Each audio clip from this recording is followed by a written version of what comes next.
صباح الفل.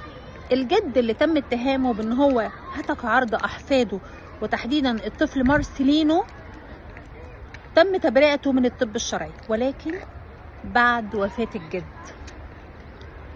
الحادثة دي عملت لغط كبير جدا، لان الام كانت منفصلة مع الاب وتركة الاطفال للجد، وقالت ان هو ابو زوجها كان بيتحرش بيها جنسيا، وان هي قالت للزوج اكتر من مرة ولم يأخذ هذا الامر في الاعتبار، وقالت لك هو تعرض لأحفاده، يعني هي كانت سايبة اولادها لزوجها وابو زوجها في بيتهم.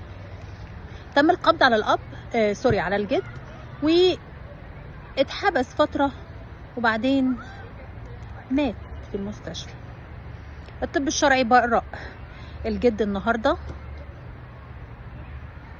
وان في احد اصدقائنا قال لنا ان الام تواصلت معاه، وان هي يعني اكدت ان هو اتحرش بيها وتحرش بابنائها، والعم قال استحاله ده يصدر من والده. الناس في الشارع قالوا ان الرجل او الجد على خلق كويسه جدا جدا ورجل متدين، يعني لو طلعت فبركه من الام ربنا ينتقم منك.